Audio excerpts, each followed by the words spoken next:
Shalom a todos, bienvenidos a nuestro comentario de hoy lunes, una enseñanza especial que tenemos para ustedes en esta semana que está dando ya próximo inicio a la tradicional semana de la festividad de Pesaj. Mi nombre es José Otero, director de Israel. Para mí es un gusto estar con ustedes.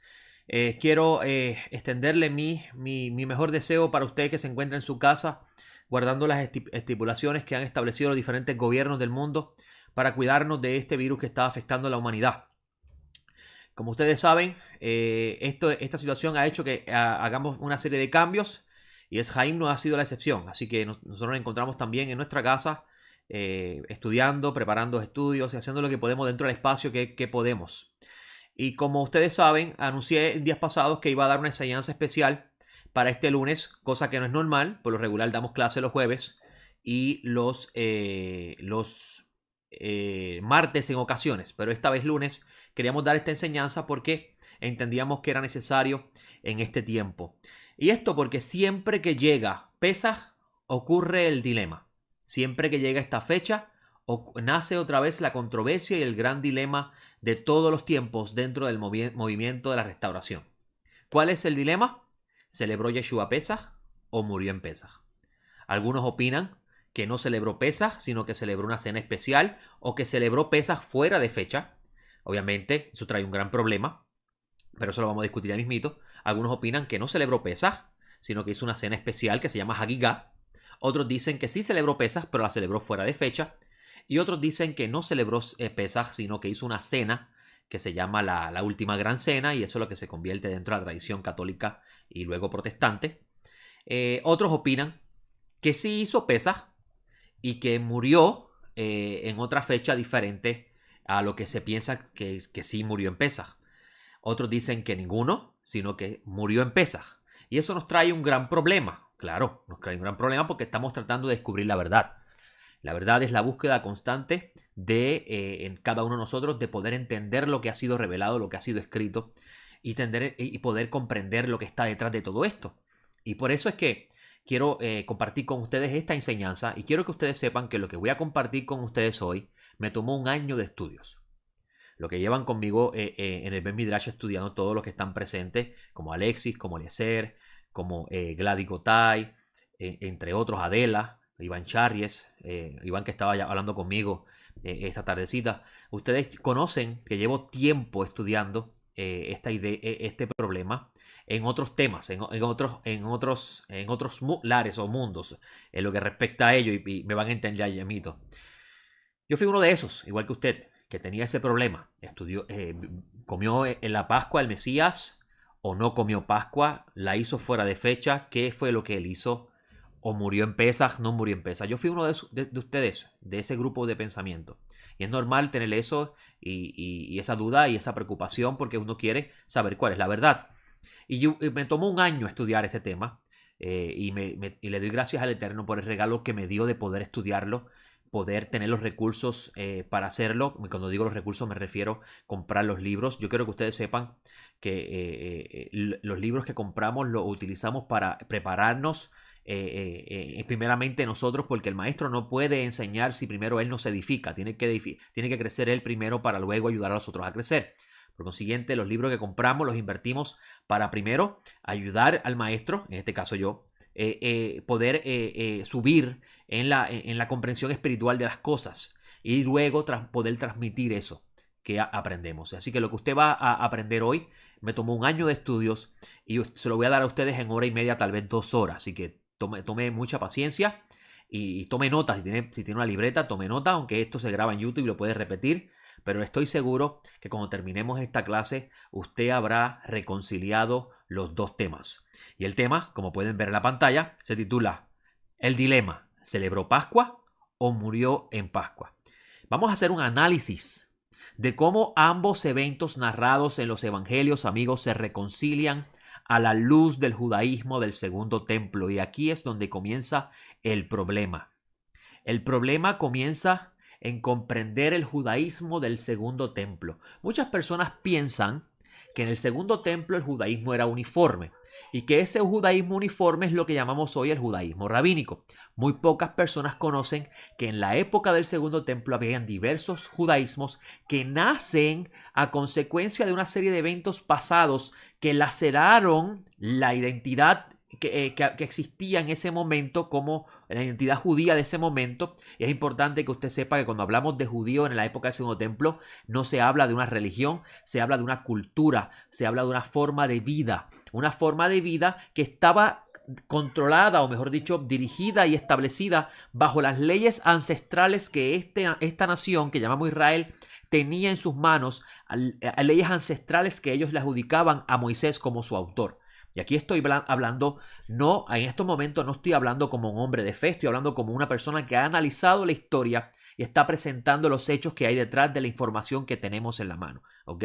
Eso es importante que usted sepa eso. Ahora, como hombre de fe, entiendo y sé claramente y creo con perfecta fe que todo lo que llamamos las leyes ancestrales del pueblo, que están narrados en un libro que se le adjudica a Moisés, los profetas que hablaron, todos ellos fueron inspirados por el Eterno para producir lo que hoy tenemos como los textos sagrados. Pero como analista de los textos y investigador de estos textos, tengo que reconocer también que para el mundo cultural de esa época, la visión que tenía, la función y la visión que tenían los textos sagrados era muy diferente para nosotros. Porque, por ejemplo, nosotros tenemos en nuestras manos algo que llamamos la Biblia, ¿verdad que sí? Todos nosotros tenemos en nuestras manos algo que se llama la Biblia. Y nosotros consideramos que la Biblia es un libro sagrado, que es un libro inspirado. Y esos libros que están en nuestra mano, que son los libros que componen el Tanaj, o como se conoce como el Antiguo Testamento, y lo que se conoce como el Nuevo Testamento, o los escritos nazarenos. Yo prefiero decir el Tanaj, o las escrituras hebreas y los escritos nazarenos. ¿Por qué? Porque la idea de Antiguo Testamento y Nuevo Testamento fue algo que se introdujo como parte de una agenda de una persona en particular que quiso traer una división entre la realidad del Creador. Pero cuando decimos estos escritos sagrados, para nosotros, la Biblia, el documento inspirado, es lo que tenemos en nuestras manos como el canon. Para la época del Segundo Templo no era así. Cada grupo sectario que se dividen en bandos por razón de lo que se vivió en el tiempo antiguo, y es en la época donde aparece el dominio de Antíoco Epifanés. Todos estos bandos que nacen en esta época se convierten en grupos sectarios. Cada uno tenía sus libros sagrados, además de los libros que consideramos como la base de ellos. Y esto es importante que usted lo sepa, ¿ok? Así que lo que vamos a estar presentando hoy es con el fin de poder reconciliar este problema. ¿Yeshua hizo Pesaj o murió en Pesaj? Y yo le voy a dar la respuesta adelantada. Yeshua hizo Pesaj y murió en Pesaj. Ambas afirmaciones son ciertas. La pregunta es, ¿cómo lo reconciliamos? Y eso es lo que vamos a hacer hoy. Pero para poder comenzar con eso hoy, tenemos que entonces ir a las notas, a leer los textos que tenemos como evidencia presentadas por sus autores y comenzar a analizar lo que tenemos allí presente, ¿ok? Así que mientras estoy hablando con ustedes, estoy preparando la escena para mostrarle el PowerPoint, porque vamos a ver la evidencia que aparece en estos textos y la voy a mostrar en pantalla con la ayuda del cielo, ¿ok? Así que vamos a cambiar aquí la página. Vamos a mover mejor aquí. Ok, perfecto. Para yo aparecer en la parte de abajo.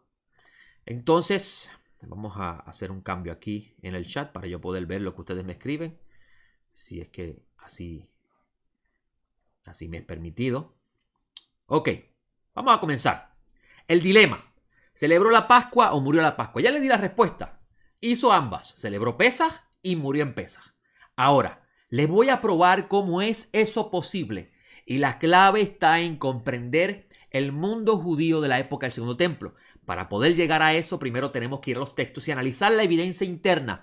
¿Qué es lo que nos presentan los escritos nazarenos? Para ver si es cierto que realmente hizo Pesaj y para ver si es cierto que realmente murió en Pesaj. Hay que mirar los textos. Usted va a encontrar que existen opiniones de diversos maestros, diversas personas que dicen no.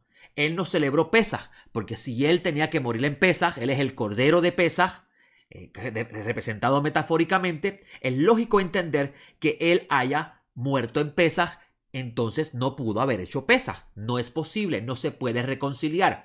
Y entonces nace esta idea, y muchos de ustedes tal vez lo han escuchado, la idea de Hagigá. ¿Cuántos de ustedes han escuchado sobre la festividad de Hagigá? esta festividad de Hagigah se introduce como una respuesta al problema de Yeshua hacer un seder que él llama la Pascua. Entonces, estas personas, para poder reconciliar el problema, dicen que realmente Yeshua lo que celebró fue Hagigah y no Pesaj en sí, y que lo hizo fuera de fecha. Y esta fiesta de Hagigah comienzan a exponer esta idea de que esta fiesta de Hagigah era la fiesta que hacían los sacerdotes, que fuera de la fiesta, porque ellos no podían como sacerdotes celebrar la fiesta con familia, y que comienzan por ahí a explicar y hacer una película que cuando comienzas a mirar los textos tú dices, no es posible, no se reconcilia, porque la evidencia interna no muestra eso. ¿Ok? Otros dicen, sí, celebró Pesaj, porque está claramente escrito, celebró Pesaj, lo único que lo hizo fuera de fecha. Eso trae un problema. ¿Sabe por qué? Porque si Yeshua está celebrando en Jerusalén Pesaj fuera de fecha, está violando la Torá.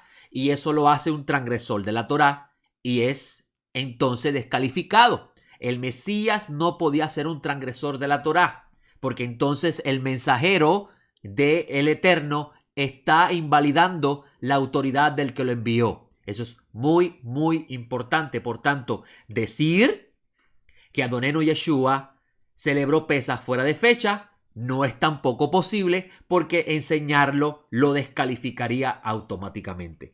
La única forma, escrito en la Torá, que la persona podía celebrar Pesaj fuera de fecha era que la persona, por alguna razón de enfermedad o de viaje, no pudiese en ese momento estar presente en la fecha asignada, y se dice que podía hacerlo 2 meses después de la fecha establecida. Así se encuentra en la Torá, ¿ok? Y ustedes saben que es así, ¿verdad que sí?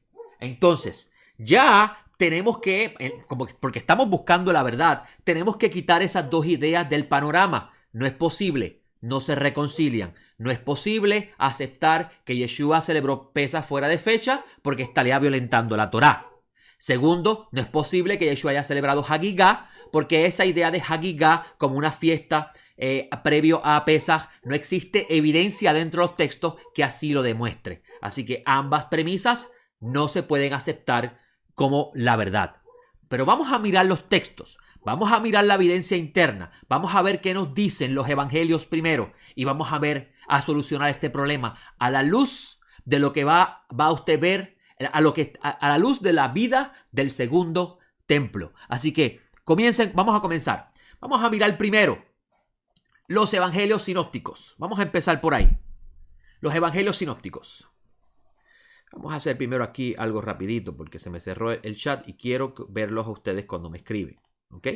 Ok, estamos aquí. Los evangelios sinópticos. Vamos a ver qué nos dicen los evangelios sinópticos. Los evangelios sinópticos se conocen como Lucas, se conocen como Marcos y se conocen como Mateo.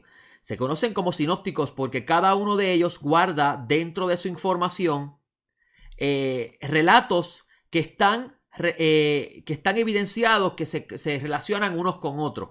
Así que podemos decir que cuando decimos los evangelios sinópticos nos estamos refiriendo a esos 3 evangelios que los relatos guardan similitud uno del otro. Juan no pertenece al mundo de los sinópticos porque los relatos de Juan están escritos. Juan relata cosas que no se encuentran en los sinópticos. Incluso no sigue, tan siquiera sigue el mismo orden cronológico que siguen los demás evangelios. ¿Ok? ¿Están conmigo aquí? Vamos entonces a comenzar el análisis con la evidencia interna de los sinópticos. Vamos a ver qué dice. Vamos a ver qué dicen los sinópticos. Vamos a mirar por aquí. Vamos a ver la idea que nos presenta la evidencia interna de Mateo. Vamos a ver la evidencia interna de Mateo. Y es importante que usted sepa que usted tiene que tomar, después de que terminemos esta clase, el tiempo de leer esos espacios que yo no estoy incluyendo porque por razón de tiempo no puedo hacerlo. Si lo hago nos tardaremos mucho más de lo que tengo yo en agenda y tengo que decirle de antemano que es muy probable que esta clase se exceda a más de 1 hora y media. ¿Ok? Así que llénese de paciencia, Baruch Hashem, que nos encontramos en cuarentena, estamos en nuestra casa, estamos cómodos en nuestros lugares, tenemos agua, tenemos tal vez una fruta o un pedazo de alimento bueno para comer, o lo último que queda, levadura, las galletas con chocolate o con coco, o la torta o el bizcocho, como usted le llame en su nación, o el cupcake si está en Estados Unidos. Dele gracias a Hashem por eso y comience conmigo a prestar atención a lo que vamos a presentarle. Vamos a mirar la evidencia interna de Mateo. Mateo nos dice en el capítulo 26, versículo 17 al 20 lo siguiente. El primer día de los ácimos, los discípulos se acercaron a Yeshua diciendo, ¿dónde quieres que te preparemos para comer la Pascua? Y él dijo, id a la ciudad a tal hombre y decirle, el maestro dice, mi tiempo está cercano, en tu casa celebro la Pascua con mis discípulos. Y los discípulos hicieron como Yeshua les ordenó y prepararon la Pascua. Y llegado el atardecer, estaba reclinado a la mesa con los 12. Mire qué interesante. La Torá nos dice que al atardecer, luego de inmolarlo, se debe comer la Pascua. Así que tenemos aquí una evidencia clara en el juego de palabras. Tenemos aquí que se habla de Pesaj, celebrar la Pascua. Vemos claramente en la Torá, en el libro de Éxodo, que el cordero es llamado la Pascua. Quiere decir que para que la festividad se celebre, tiene que haber un cordero y tiene que ser en la fecha establecida, como dice la Torá. El día 14, hasta al atardecer, antes del anochecer, se sacrificaba la víctima y al atardecer, al oscurecer, se comía la víctima en los hogares, según está establecido en la Torá. Así que vemos por la evidencia interna de Mateo que Yeshua está con sus discípulos celebrando Pesaj. Ok, vamos a mirar Marcos. Marcos nos dice lo mismo. 2 días después era la Pascua y los ácimos. Es decir, que lo que está narrando Marcos está ocurriendo 2 días antes de Pesaj y los ácimos. Que si usted mira, en Mateo solamente dice los ácimos porque la audiencia de Mateo sabe que otro nombre para Pesaj es la fiesta de los ácimos, como aparece en Deuteronomio.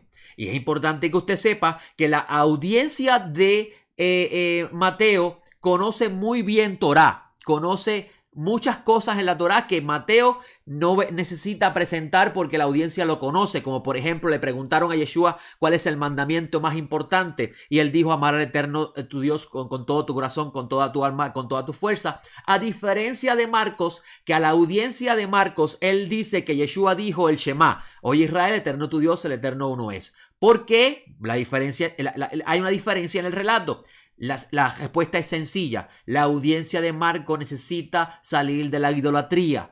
La audiencia a quien Marco le está escribiendo es una audiencia de corte gentil y por eso es que hay que explicarle ciertas cosas que la audiencia de Mateo no hay que explicarle. ¿Ok?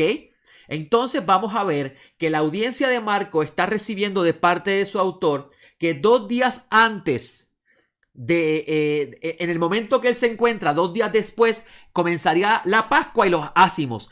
Marco los separa, no porque sean fiestas independientes, sino está haciéndole una aclaración al lector de cuándo es el día de Pesaj y cuándo comienzan los ácimos. Para Mateo, los ácimos comienzan el mismo día de Pesaj, porque ellos ya saben que el día de la fiesta de Pesaj también se conoce como la fiesta de los ácimos, ¿ok? Y dice el texto, y los principales sacerdotes y los escribas buscaban cómo prenderlo por engaño, para hacer que lo mataran. Pero decían, en la fiesta no sea que se produzca un tumulto en el pueblo. Aquí vemos otra evidencia más con respecto a Marcos. Y vamos a seguir leyendo Marcos 14, 12 al 18. El primer día de los ácimos, cuando sacrificaban la Pascua. Ya vemos la relación con el texto de Mateo que acabamos de leer. Vamos a buscar Mateo y se lo voy a leer. Mateo 26. ¿Hasta aquí van conmigo? ¿O voy muy rápido? Espero no ir muy rápido. El primer día de los ácimos, Yeshua dice, prepárenme el lugar de hacer la Pascua. En el caso de Marco, dice, el primer día de los ácimos, cuando sacrificaban la Pascua. Eso está refiriendo al día 14. Y si usted ha seguido la tradición de Israel, usted se habrá percatado de que ya de antemano, unas 3-4 horas antes de celebrar Pesaj, se deja de comer levadura, porque se considera el día 14 dentro de los días de evitar la levadura. ¿Ok? Entonces le dicen a sus discípulos: ¿dónde quieres que vayamos a preparar lo necesario para que comas la Pascua? Y envía a 2 de sus discípulos y les dice: id a la ciudad y os saldrá al encuentro un hombre que lleva un cántaro de agua. Seguidlo. Y donde él entre, decida al señor de la casa que el maestro dice: ¿dónde está mi aposento? Para que coma la Pascua con mis discípulos. Y él os mostrará un gran aposento alto, amueblado y dispuesto. Preparad allí para nosotros. Y salieron pues los discípulos y fueron a la ciudad y encontraron tal como les dijo, y prepararon la Pascua. Llegada la tarde, va con los 12, y estando reclinados a la mesa y comiendo, Yeshua dijo: de cierto os digo que uno de vosotros que está comiendo conmigo me entregará. Mira el versículo 17. Llegada la tarde, va con los 12. Quiere decir que se preparó todo antes de llegar la tarde. Cuando llega la tarde, va a celebrar la festividad. Interesante, ¿no? Vamos a mirar entonces cuándo se sacrificaba la Pascua. Mire, vamos a entrar entonces en el mundo de la Torá para entender todo esto que está presentando los sinópticos. En Éxodo 12, 1 al 3 dice: habló Adonai a Moisés y Aarón en la tierra de Egipto diciendo: este mes es para vosotros principio de los meses. Sea este para vosotros el primero de los meses del año. Hablad a toda la congregación de Israel diciendo: el día 10 de este mes tome cada uno un cordero según sus familias paternas, un cordero por hogar. Éxodo 12, 5 al 6. Vuestro cordero será sin defecto, macho de 1 año. Lo tomaréis de las ovejas o de las cabras y lo tendréis encerrado hasta el día 14 de este mes. Y toda la asamblea de la congregación de Israel lo inmolará al atardecer. Vamos entonces a mirar la evidencia interna de Lucas. En Lucas 22, 1, 22, ya vimos en Mateo y en Marcos que se habla de la Pascua y vemos claramente el juego de palabras de la llegada del atardecer. ¿Ok? Vamos a mirar entonces lo que nos presenta Lucas. Se acercaba entonces la fiesta de los ácimos, la llamada Pascua, y los principales sacerdotes y los escribas buscaban cómo hacer que lo mataran, porque temían al pueblo. El versículo 7 al 13 continúa diciendo: llegó entonces, se me cambió la pantalla aquí, llegó entonces el día de los ácimos, en el cual era necesario sacrificar la Pascua, y envió a Pedro y a Juan diciendo: id, prepararnos la Pascua para que la comamos. Ellos le preguntaron: ¿dónde quiere que la preparemos? Él les dijo: he aquí, al entrar en la ciudad os saldrá al encuentro un hombre que lleva un cántaro de agua. Seguidlo hasta la casa en la cual entre y decid al dueño de la casa: te dice el maestro, ¿dónde está el aposento en que he de comer la Pascua con mis discípulos? Él os mostrará un gran aposento alto dispuesto, preparad allí. Y fueron y hallaron tal como les había dicho, prepararon la Pascua. Y el versículo 14 al 16 dice: cuando llegó la hora, se reclinó a la mesa con los apóstoles y les dijo: cuán intensamente he deseado comer esta Pascua con vosotros antes que padezca. Porque os digo que no la comeré más hasta que se cumpla en el reino de Dios. Entonces viene la pregunta: ¿celebró o no celebró Rabbi Yeshua la Pascua? La evidencia interna, ¿qué nos muestra? Vamos a ver. ¿Qué usted puede ver por la evidencia interna? ¿Celebró o no celebró la Pascua Yeshua el Mesías? Para mí la evidencia interna muestra que sí. Pero More Yosef, tenemos un problema. ¿Cómo es posible que haya celebrado Pascua si murió en Pascua?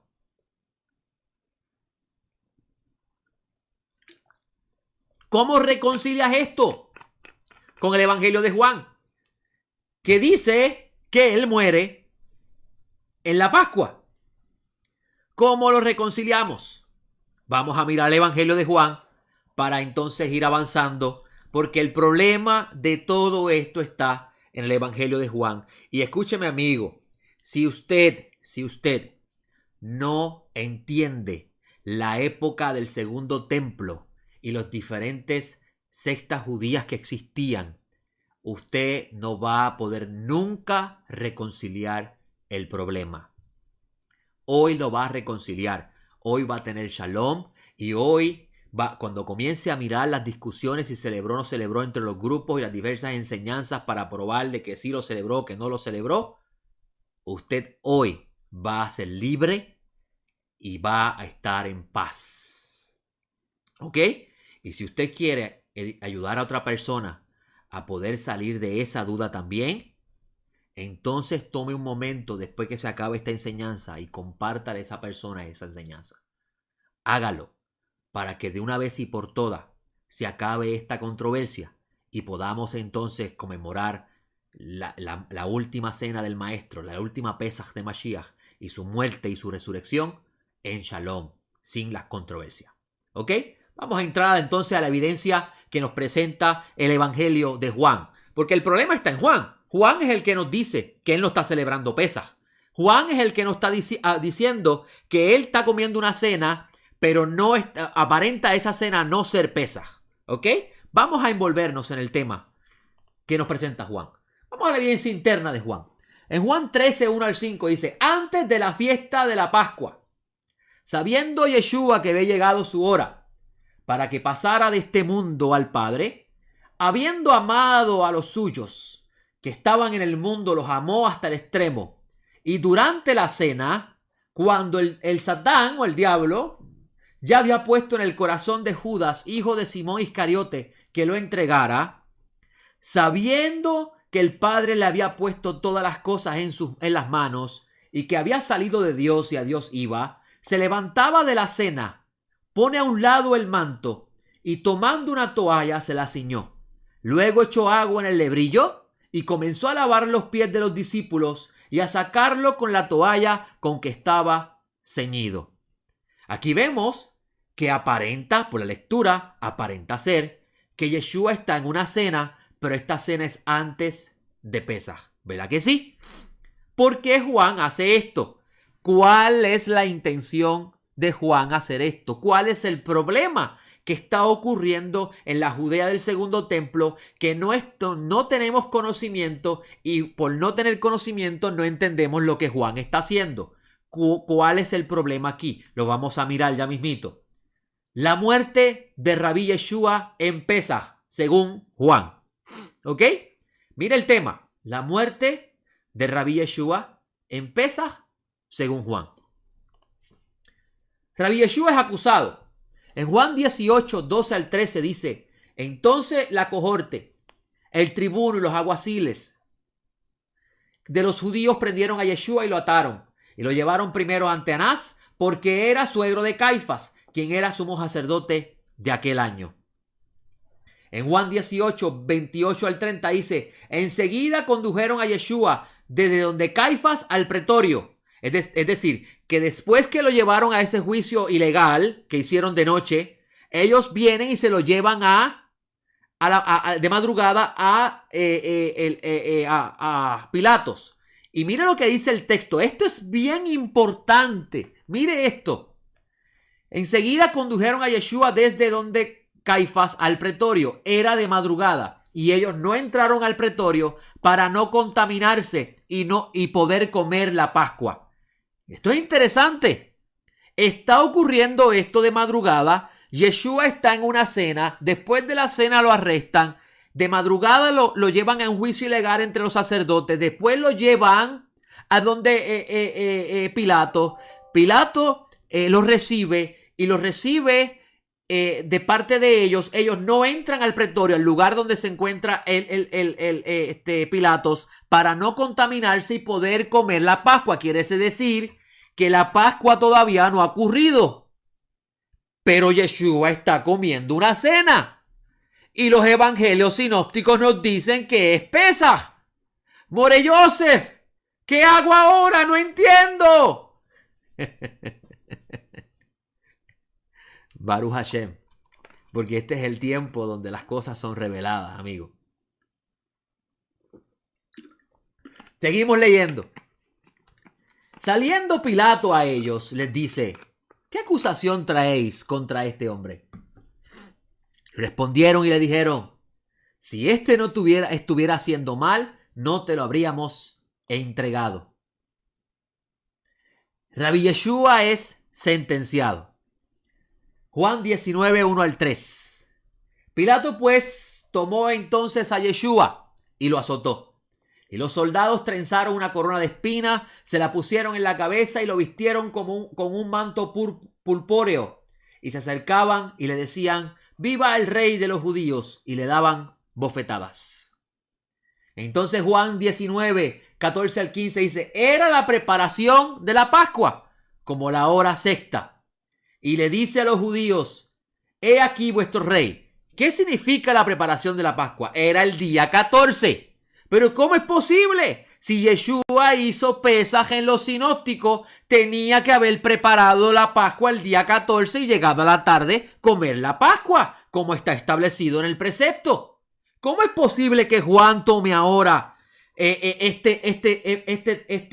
Juan comience en este momento a decir, no, Yeshua no celebró Pascua, que es lo que nosotros podemos entender, porque era el momento de preparar la Pascua, como la hora sexta. Y Yeshua tiene que morir en Pascua para que él sea el cordero de Pesaj. Qué interesante, ¿no? Muy bien. Y dice a los judíos, he aquí vuestro rey. Entonces ellos gritaron, fuera, fuera, crucifíquenlo. Les dice Pilato, que crucifiquen a vuestro rey. Respondieron los principales sacerdotes, no tenemos más rey que César. Esto es bien, bien importante. Y esto no es una expresión antijudía creada por el cristianismo para desacreditar a los sacerdotes. Esta es la realidad del mundo del segundo templo luego de Antíoco Epifanes. Y lo he repetido 2 veces, Antíoco Epifanes, 3 veces ya. Es importante los eventos de Antíoco Epifanes para poder entender el mundo que rodea a Rabbi Yeshua en el momento que él está caminando en la tierra. ¿Ok? Hasta aquí. ¿Están entendiendo claramente la evidencia? La evidencia interna de Juan nos dice que él comió una cena, pero esa cena no es Pesaj. ¿Por qué? Porque la evidencia interna muestra que él está siendo juzgado y próximo a ser crucificado en el día de la preparación. Esto es el día 14 de Pesaj. ¿Ok? Ellos fueron el 14 de la madrugada. No, porque al anochecer, bueno, según el relato de Juan, ellos están el día 14 acusando a Yeshua. Y según el relato de los sinópticos, Yeshua está comiendo, sacrificaron la Pascua el día 14 y se sentaron a comer al atardecer, ya al llegada a la noche, que es el proceso de transición de tarde y noche, como ya establecido en el precepto. Y están ellos comiendo la Pascua según el precepto, pero ya es el día 15, entre comillas, porque ya eso es otro tema, ¿ok? Pero hasta aquí están entendiendo el tema. ¿Verdad que no tiene sentido? ¿Cómo es posible que Juan tome el atrevimiento? Pareciera ser que Juan no tiene conocimiento de Torá. Y pareciera ser que este evangelio es un invento de alguien que escribió de tiempo después que no conocía realmente el calendario. Podría pensar uno eso. Pero vamos a ver el mundo del segundo templo. Vamos a seguir mirando. Versículo 31 al 37 del capítulo 19 dice, entonces los judíos, por cuanto era la preparación para que los cuerpos no quedaran en el madero en el sábado, pues aquel sábado era grande, ahí comienza el problema. Las personas entonces piensan que Yeshua fue crucificado viernes y fue enterrado antes de que llegara Shabbat. Así es que lo entiende el mundo católico, por la palabra Shabbat. Pero no es así. Pesaj, según la Torá, es considerado un Shabbat. ¿Por qué? Porque Shabbat significa cesar de. Y si usted va a Levíticos, usted va a encontrar que las Moadim, Hashem dice, ese día no se va a trabajar. Es un día de reposo. ¿Ok? Y eso es lo que significa Shabbat en este contexto. ¿Ok? Es un Shabbatón, exactamente. Un Shabbat grande. ¿Ok? Eso es lo que significa esa expresión, que el Shabbat era grande. ¿Ok? Rogaron a Pilato que le fueran quebrantadas las piedras y le fueran y fueran quitadas. Fueron por tanto los soldados y quebraron las piernas del primero y del otro que había sido crucificado con él. Pero cuando llegaron a Yeshua, como lo vieron ya muerto, no le quebraron las piernas, sino que uno de los soldados le abrió el costado con su lanza y al instante salió sangre y agua. Y el que lo ha visto da testimonio y su testimonio es verdadero. Y él sabe que dice la verdad para que también vosotros creáis. Porque estas cosas sucedieron para que se cumpliera la escritura. No será quebrado hueso suyo. Y también otra escritura que dice, mirarán al que traspasaron. Entonces, según Juan, Rabbi Yeshua muere en Pesaj. ¿Cómo podemos reconciliar ambas ideas? Los sinópticos dicen, comió Pesaj, hizo la Pascua y murió durante el día de la fiesta. Pero entonces, ¿cómo puede morir durante el día de la fiesta si la Torah dice claramente que el cordero debe ser sacrificado el día 14? Juan es el único que presenta a Yeshua como el Cordero del Eterno. Por tanto, Juan nos va a enseñar que Yeshua tiene que morir en Pesaj, porque él es el Cordero del Eterno. ¿Están conmigo? Vamos a seguir leyendo. El segundo templo y sus calendarios. Ahora es que empieza a ponerse esto interesante y ya me estoy dando cuenta que el tiempo me está ayudando bastante. Puede ser que termine antes de lo que había pensado.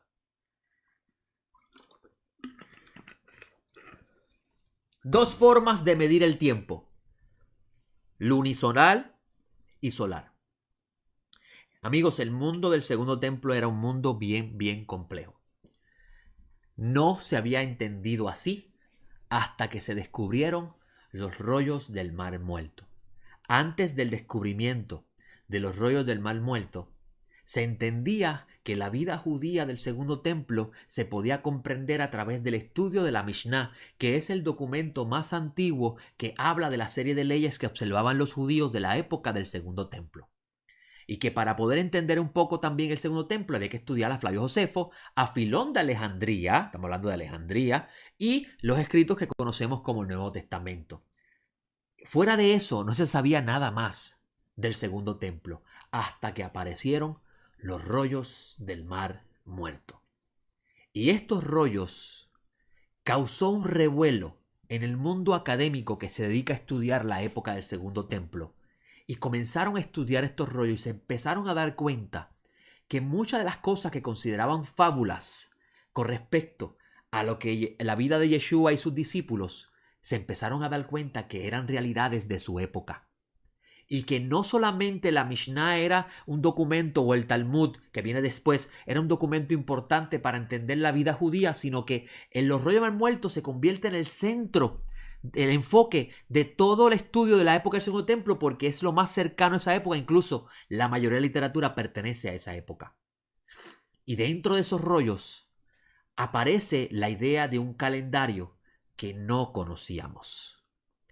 Para nosotros y para el mundo académico, el calendario judío era el calendario que conocemos hoy, con una serie de ajustes. El de ahora está fijado, es decir, que no hay que ya mirar la luna para saber cuándo comienza el mes, porque ya se estructuró una forma de saber cuándo comienza el mes respetando el patrón de la luna. Y se entendía que ese era el calendario que observaba todo Israel en la época antigua de la vida cultural y social y política de esa época, hasta que aparecieron los rollos del Mar Muerto. Y cuando empezaron a estudiar los rollos y encontraron este otro calendario, entonces el mundo del segundo templo tomó un gran giro. Hasta aquí. ¿Me entienden? ¿Están comprendiendo lo que estoy diciendo? Esta introducción, esta parte del segundo templo y sus calendarios es muy importante. Lo que vamos a comenzar a leer a partir de ahora. Lo que acabo de hacer una introducción de esta segunda parte. Ahora tiene que prestar mucha atención porque esta es la clave para entender por qué Yeshua hace Pesaj y también muere en Pesaj. ¿Están conmigo? Vamos aquí. Antíoco, la división de la clase sacerdotal. Tenemos que empezar por ahí. Le dije al principio, le mencioné a Antíoco muchas veces y les dije, es necesario entender lo que pasó en la época de Antíoco para poder entender el mundo de Rabí Yeshua, entender el mundo que les rodeó al maestro de Nazaret. Muy importante, así que vamos a ese mundo, el mundo de Antíoco y la división de la clase sacerdotal. Antes de la entrada de Antíoco el cuarto, en la escena de la vida judía, para la época del segundo templo, la clase sacerdotal de Israel eran los encargados de oficiar los sacrificios, enseñar la ley y mantener el orden de los tiempos. Una vez la cultura helena penetra la vida judía de este tiempo, la clase sacerdotal se divide en dos bandos. Aquellos que aceptaron la helenización la helenización judía según el decreto, esta palabra no va aquí, la helenización judía según el decreto de Antíoco, y los que no la aceptaron. Hubieron dos bandos sacerdotes. Los que aceptaron el decreto de Antíoco, lea Macabeo, que va a hablar sobre ese decreto, y los que no la aceptaron. Para este tiempo, y esto es importante, amigos, esto es importante. Para este tiempo, el libro de Daniel tomó mucha fuerza en la esperanza de aquellos que no participaron de esta apostasía. La visión de Daniel en este capítulo, en el capítulo 7, era parte de la escatología de aquellos que vieron ante sus ojos el deterioro de la observancia de la ley según fue recibida por Moisés. Los sacerdotes que no participaron en la apostasía vieron en la profecía de Daniel el soporte de su fe. Daniel 7, 15 al 28, y les recomiendo leer el 7 completo para que pueda entender mejor. En cuanto a mí, Daniel, se me turbó el espíritu dentro de mi cuerpo y las visiones de mi cabeza me asombraron. Me acerqué a uno de los que estaban de pie y le pregunté la verdad acerca de todo esto. Me habló y me hizo conocer la interpretación de las cosas. Estas 4 grandes bestias son 4 reyes que se levantarán en la tierra. Después recibirán el reino los santos del Elión y poseerán el reino por toda la eternidad, eternamente y para siempre. Entonces quise saber la verdad acerca de la 4ª bestia, que era tan diferente de todas las otras, espantosa en gran manera, que tenía dientes de hierro y uñas de bronce, y que devoraba y descuartizaba, y lo sobrante lo aplastaba con sus patas. Asimismo, acerca de los 10 cuernos que tenía en su cabeza, y del otro cuerno que le había salido, ante el cual habían caído 3. Ese cuerno tenía ojos y una boca que hablaba grandes cosas, y su aspecto era más imponente que el de sus compañeros. Y observé que este cuerno hacía guerra contra los santos y los vencía, y hasta que vino el anciano de días y se le dio el juicio a los santos del Elión, Elionim es arameo, y llegó el tiempo en que los santos poseyeron el reino. Dijo así: la 4ª bestia será un 4º reino en la tierra, el cual será diferente de todos los otros reinos. Devorará, trillará y despedazará toda la tierra. En cuanto a los 10 cuernos, de ese reino se levantarán 10 reyes, y tras ellos se levantará otro, el cual será diferente de los primeros, y a 3 derribará. Hablará palabras contra Il-Layá, significa al Altísimo, y quebrantará los santos de Elionim. Intentará cambiar los tiempos, la ley, y serán entregados en su poder por un tiempo, 2 tiempos y medio tiempo.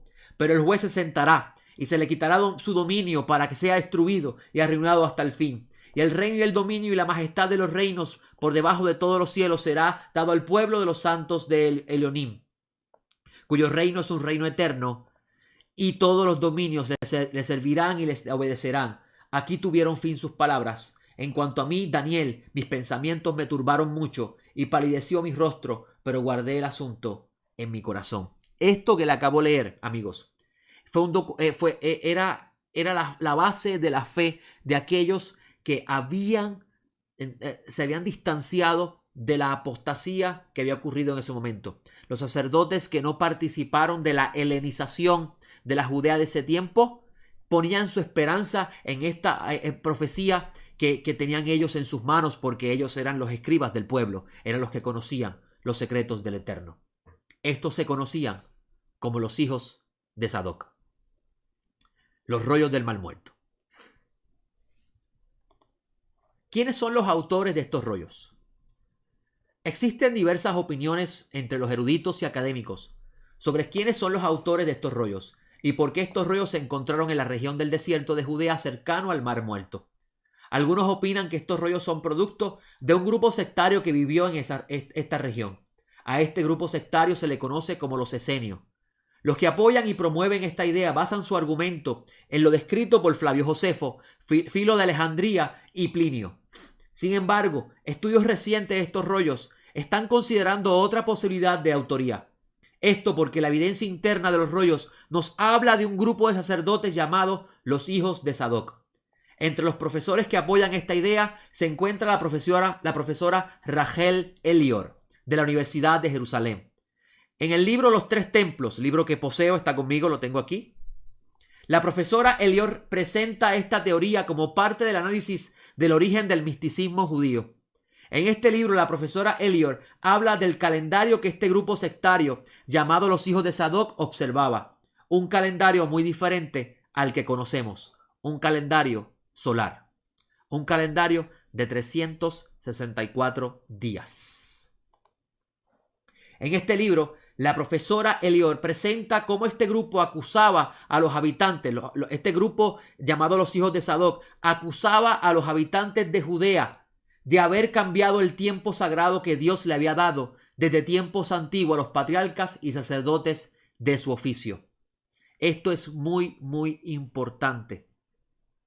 Y ahí usted va a poder encajar las piezas, amigo, porque usted va a ver una clase sacerdotal en la época de Yeshua que no guardaban la Kedushá y habían profanado su oficio y estaban envueltos en política y amaban el dinero y denegaban muchas de las cosas que la Escritura habla, la resurrección de los muertos, la creencia de ángeles, todas esas cosas que la Escritura habla que usted va a encontrar en los rollos del Mar Muerto. Muy, muy interesante. Yo tengo un libro conmigo.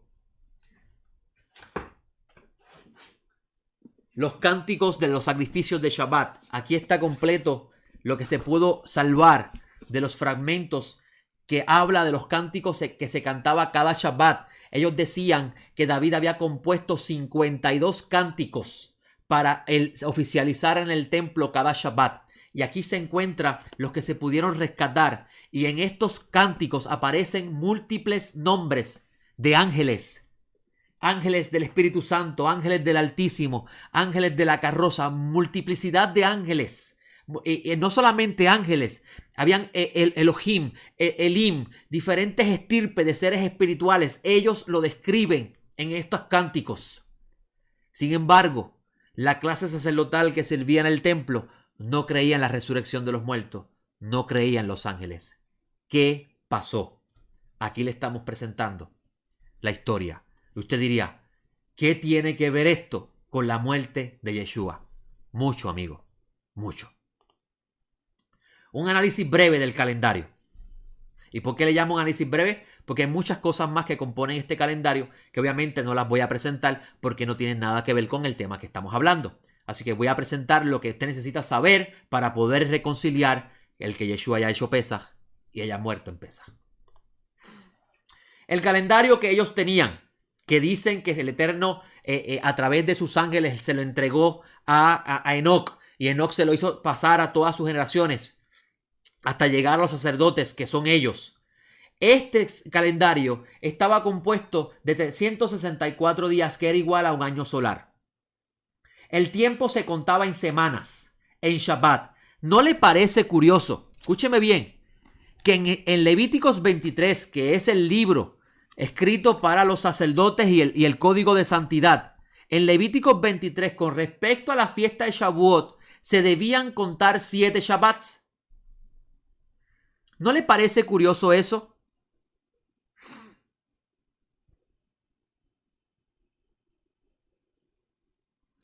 Esa pregunta, Omar, no se la voy a responder porque no es parte del tema. Y si voy a comentar sobre él, le pido por favor que me dé la oportunidad de llegar hasta el final, porque no me quiero desviar del tema. Aquí no es cuál es el tema de aquí hoy no es cuál es el calendario que debemos observar. El tema es Yeshua hizo Pesaj y murió en Pesaj. ¿Cómo los reconciliamos? Ese es el tema. Y estoy presentando el calendario para poder reconciliar el problema, porque este calendario es del mundo del segundo templo. ¿Ok? Vamos a envolvernos en ese tema, vamos a concentrarnos en eso. No busquemos desviarnos del tema, porque no es lo importante en estos momentos. ¿Ok? Vuelvo y repito. El calendario de ellos estaba compuesto de 364 días, un año solar. El tiempo se contaba en semanas. Como les dije, Levíticos 23 le dice a usted que para llegar a Shabbat hay que contar 7 Shabbats. ¿Ok?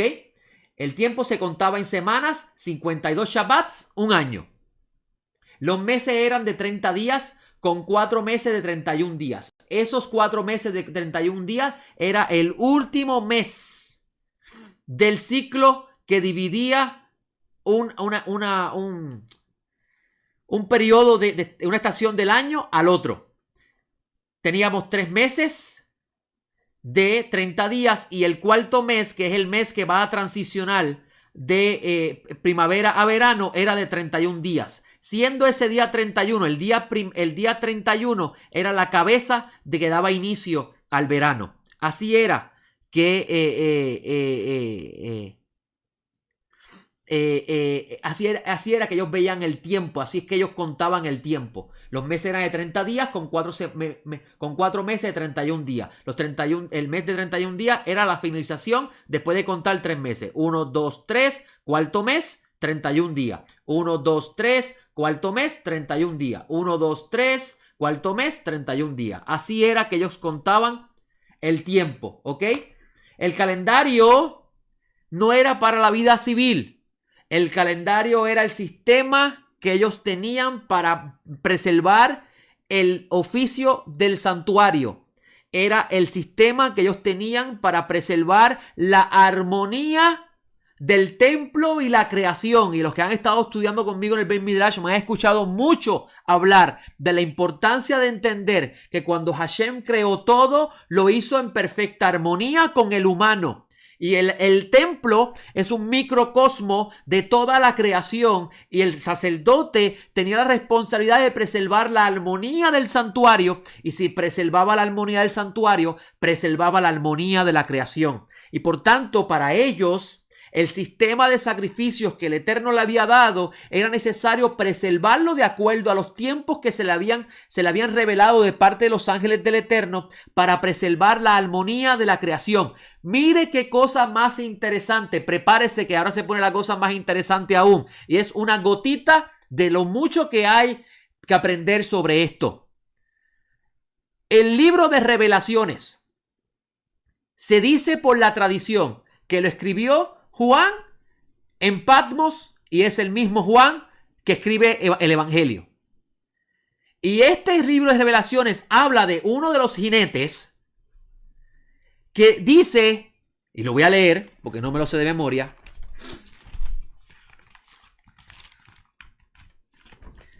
Dice este texto que uno de los jinetes, cuando se le abre el sello, dice: y cuando abrió el tercer sello, oía al tercer ser viviente que decía: sal, y miré, y aquí un caballo negro, y el que lo montaba tenía una balanza en su mano.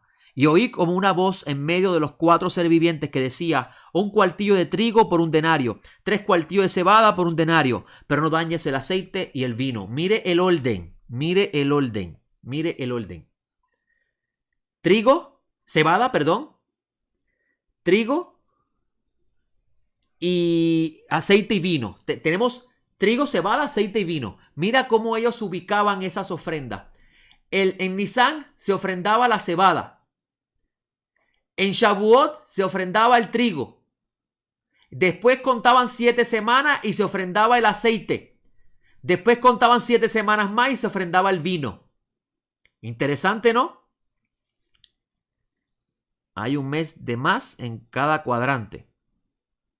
No, tenemos 1, 2, 3, 4, 4 por 4. Perdón. Vamos a ver. Sí, hay un mes de más en cada cuadrante. Se supone que sea 31 aquí. Gracias por darte cuenta. Gracias por darte cuenta. Vamos a hacer la corrección rápido. Eso es lo bueno de tener estudiantes pendientes. Vamos a hacer la corrección aquí. Ahora esto cuadra. Ajá. Gracias, Katy. Lo que pasa es que no conté la semana. Se supone que sea así. Incluso así aparece en el libro de Rachel Elliott. Lo que pasa es que no lo miré. Vamos a pasar la página. Oh, para atrás, para atrás. Estoy para atrás en el tiempo. Aquí, aquí, aquí. Gracias, Katy. Ahora, se supone que sea así. Gracias, Katy. Que es como aparece en el libro. Vamos a ver dónde está. Mira, así es que aparece en el libro. Voy a mirar abrir la pantalla. Cambiar la pantalla aquí. Aquí está. Así es que aparece la explicación de Rachel Elliott. Como lo está diciendo Katy. Que Katy se dio cuenta de eso. Sí, son a razón de 3 meses. Gracias, Katy, por darte cuenta de esa nota. Esa parte no la revisé. Vamos a mirar la pantalla número 2. Ok. Ok. Nuevamente, gracias, Katy. Perfecto. Ok. Ellos tenían vuelvo otra vez a cambiarlo. En este calendario, ellos tenían un sistema donde llevaban el orden de las ofrendas de sacrificio. El fin del calendario era preservar el orden de las ofrendas que se hacían al Eterno. Cuándo era que se presentaba la madera, cuándo era que se presentaban las ofrendas.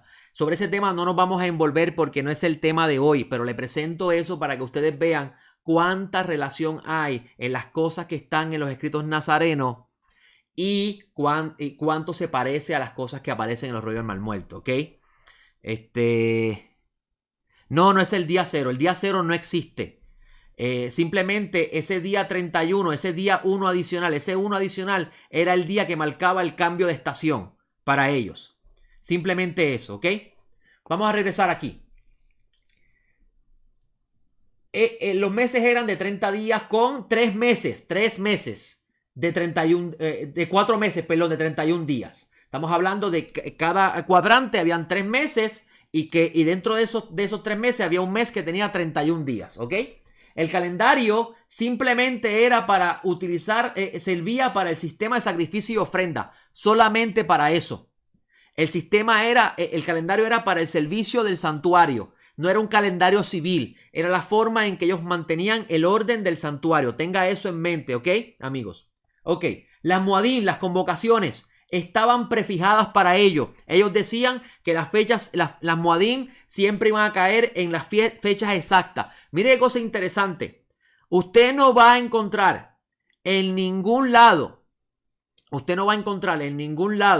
todo el Tanaj, en ningún lado del todo el Tanaj, usted no va a encontrar nunca que se hable de que la fiesta se tiene que mover de fecha porque cae en un Shabbat. ¿Qué vas a hacer si cae en un Shabbat la fiesta? Todas esas cosas no lo vas a encontrar en el Tanaj.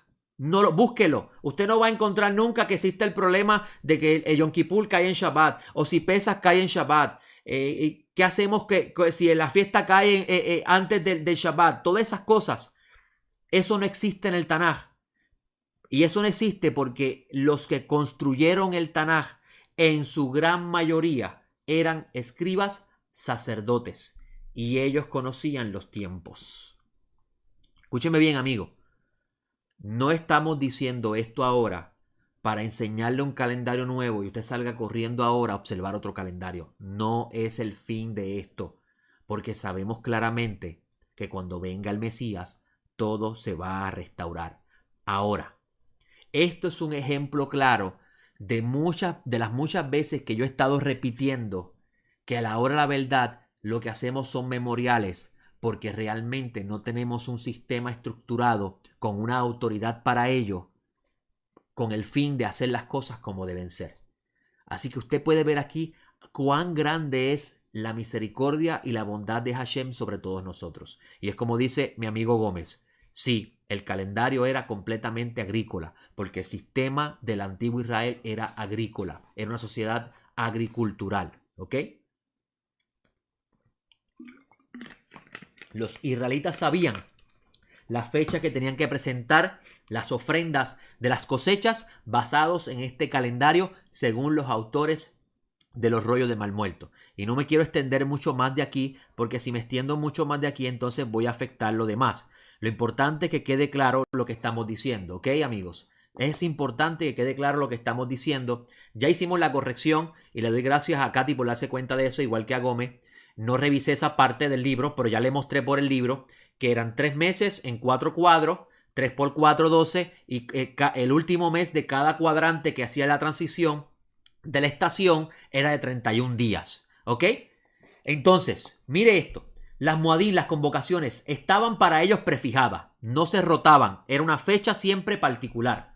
Pesaj siempre era en el tercer día de esa semana que correspondía a Pesaj. Estamos hablando que el 14, cuando decimos Pesaj, el día 14 de inmolar la víctima y hacer el sacrificio siempre era el día que caía un martes, siempre un martes, ¿ok? Shavuot siempre era el primer día de la semana, después de 7 Shabbats. Si usted mira en el calendario rabínico de hoy, que es el que sigue, siguen de acuerdo a Hillel, Shavuot puede caer en cualquier día de la semana. Sin embargo, en este calendario, Shavuot siempre caía domingo, siempre, porque después de 7 Shabbats venía la ofrenda del día 50, que el Eterno ordenaba presentar la ofrenda de harina. Y así estaba establecido en su sistema. Hasta aquí me entienden. ¿Están claros lo que estamos hablando? Y no quiero desviarme más porque quiero enfocarme en que usted pueda comprender que Yeshua hizo Pesaj y murió en Pesaj. ¿Ok? ¿Están conmigo? Esperamos que sí. Ok. Este es el calendario que bien pudieron haber utilizado los discípulos del Mesías en la cronología de eventos narrados en los evangelios, pues la evidencia interna, amigos, así lo demuestra. La evidencia interna así lo demuestra. El Cordero de Dios que quita el pecado del mundo. El Evangelio de Juan. Vamos a regresar ahora a Juan y vamos a reconciliar todo esto. Juan es el único que presenta en su Evangelio que Yeshua es el Cordero del Eterno.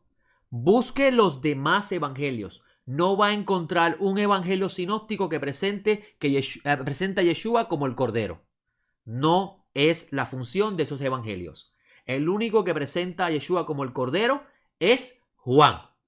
Y mira lo que dice, que Juan el inmersor dice, he aquí el Cordero de Dios que quita el pecado del mundo. Este es Juan el inmersor hablando. Juan el inmersor, su nombre verdadero era Yohanan ben Zechariah, el hijo de un sacerdote de nombre Zacarías. ¿Ok? Juan el inmersor es sacerdote, es Cohen, por herencia de su padre, del linaje de Aarón. Y el papá de Aarón, de Juan, hizo un servicio en el templo y tuvo una visión del nacimiento de Juan. Hágase esta siguiente pregunta. En los evangelios se narra el decreto de Herodes de asesinar a todos los niños. Y los evangelios narran que los papás de Yeshua se llevaron a Yeshua para Egipto, para que él no fuera atrapado por el decreto de ese momento. ¿Para dónde se fue Juan? ¿Qué sucedió con Juan el inmersor? Aparece en escena adulto. No lo mataron. Y era un niño también, porque se llevaban meses nada más. Porque él estaba vivo. Se dice, y está dentro de los textos de los escritos que no están dentro de nuestra Biblia, incluso hay uno que se llama el Protoevangelio, se dice que la mamá de Juan fue a las montañas de Judea y está escrito en forma de Midrash. Y ella cogió y le dijo a las montañas, montañas de Dios, ábranse y reciban a mi hijo. Y las montañas se abrieron y recibieron a Juan el inmersor, a Juan el hijo de Zacarías. Eso dice ese Midrash y es una forma de decir que los habitantes de las montañas de ese tiempo fueron los que criaron a Juan. Por eso usted va a encontrar que Juan aparece en escena y le llama a esa generación adúltera, pecadora, que tienen que arrepentirse, y él está hablando con una autoridad y él es descendiente de sacerdote. ¿Ok? De los evangelios, Juan es el único que presenta a Yeshua como el Cordero de Pesaj. A su vez, este evangelio es el único que coloca a Yeshua presente en la festividad de la dedicación. Aquí se ha hablado mucho, ¿verdad?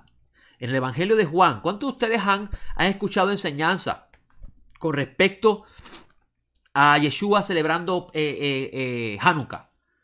Te va a encontrar, por ejemplo, personas en las raíces hebreas que dicen: yo celebro Hanukkah porque Yeshua celebró Hanukkah. Muy bien, Yanis. Hay personas que van a decir: yo celebro Hanukkah porque Yeshua celebró Hanukkah. Yo quiero que usted sepa que yo celebro Hanukkah. En mi casa prendemos la Hanukkah, incluso al finalizar la festividad nos reunimos en el Ben Midrash, hacemos un compartir. Y yo estoy consciente, y los hermanos del Ben Midrash ya lo saben porque se lo he enseñado, que lo que hacemos en Hanukkah no tiene nada que ver con lo que realmente se hacía en la época del Segundo Templo. Hanukkah tiene su origen en la época del Segundo Templo, época en donde se dañó el servicio del santuario, se sacrificó un cerdo y se profanó el santuario, y un grupo de macabeos, descendientes de sacerdotes, se levantaron y vencieron a este movimiento militar y político de Antíoco, y volvieron a restaurar todo, y a consecuencia de esa restauración, que fue el mismo día que se profanó, nace la fiesta de la dedicación. Y la fiesta dura 8 días porque durante el tiempo que ellos estuvieron luchando contra Antíoco, y a la misma vez existió la prohibición de la observancia y los sacrificios de la vida judía de ese entonces, del judaísmo de ese entonces, ellos no pudieron celebrar ninguna festividad, ninguna fiesta bíblica la pudieron celebrar. Y cuando recuperan el santuario, la fiesta más cercana a esa fecha era la fiesta de Sukkot, la fiesta de los tabernáculos, que era de 8 días. Y por eso es que celebraron la fiesta de Hanukkah por 8 días. Y a partir de entonces, la fiesta de la dedicación se comenzó a celebrar en la misma fecha, todos los años, por 8 días. Esa historia del milagro del aceite que usted va a leer en el Talmud, y usted va a encontrar y usted va a diferentes enseñanzas con respecto a esa idea, nada de eso tiene que ver con Hanukkah. Los rabinos que debaten sobre el asunto de Hanukkah, si usted mira al Talmud, ellos mismos se preguntan: ¿qué es Hanukkah? Y comienzan a especular con respecto a Hanukkah, y ahí nace esa tradición del aceite. Pero no fue lo que pasó en la historia. Entonces, cuando usted lee en el Evangelio de Juan que Yeshua se apareció en el día de la dedicación, que era la fiesta de la dedicación, tiene que tomar en consideración ese tiempo. Usted no puede pensar que cuando está leyendo en el Evangelio de Juan, llegada la fiesta de la dedicación, cuando usted lee eso, se está refiriendo a lo que usted hace hoy día. No tiene nada que ver, en lo más mínimo. Lo que usted lee en Juan capítulo 10, versículo 22 hasta el 42, si usted presta atención, si usted lee la historia de lo que pasó en esa época, quién fue Antíoco Epifanés, qué fue lo que él hizo, usted va a entender por qué Juan, Juan, el hijo de Zebedeo, que se dice según la tradición de los sinópticos, era discípulo de Juan el Inmersor antes de ser discípulo de Yeshua. ¿Ok? Usted va a ver cómo Juan, el autor del Evangelio, introduce los eventos ocurridos en el tiempo antiguo de Antíoco, coloca a Yeshua en esa escena y comienza una dinámica con respecto a Antíoco y con respecto a Yeshua. ¿Ok? Y mire qué interesante. Antíoco cambió todo. Yeshua viene a restaurar todo, pero no lo quieren escuchar. Eso es muy importante para leer el Evangelio de Juan. Una de las cosas más interesantes que usted va a encontrar en el Evangelio de Juan es que Yeshua habla y nadie lo entiende. Fíjese cuando lee el Evangelio que él dice cosas y las personas entienden otra cosa. Eso es muy importante. El autor de Juan estaba bien elevado cuando escribió ese Evangelio y esconde muchas cosas interesantes. Es lamentable que el desconocimiento de la época del Segundo Templo y de las ideas que existían en ese tiempo, ese desconocimiento haga que las personas lean el Evangelio de Juan con otra comprensión. El Evangelio de Juan no lo puedes interpretar a la luz del Tanaj. No fue escrito para eso. El Evangelio de Juan fue escrito con un pensamiento en mente, y ese pensamiento pertenece a la época donde se construye. Es muy importante tener eso en cuenta. Así que, de los evangelios, volvemos a las notas en la pizarra. De los evangelios, Juan es el único que presenta a Yeshua como el Cordero de Pesaj. A su vez, este evangelio es el único que coloca a Yeshua presente en la festividad de la dedicación, lo que estábamos mencionando. Festividad que les recuerda al lector cuando todo cambió. Cuando todo cambió. ¿Ok? Antíoco, el cuerno de la visión de Daniel a los ojos de la generación de ese entonces, fue el que cambió la ley y los tiempos, autoproclamándose Dios encarnado. Eso es lo que significa epifanía, y por eso es que le llamaban Antíoco Epifanés. Entender esto es muy importante para poder comprender Juan 10, 22 al 42. Y usted va a encontrar que Yeshua dice que el Padre y él son uno y lo quieren apedrear porque él, siendo hombre, se hace Dios. Eso fue lo que hizo Antíoco en esa época. Y Yeshua no trata de aludir en lo más mínimo que él es Dios en este texto. Vamos a leerlo.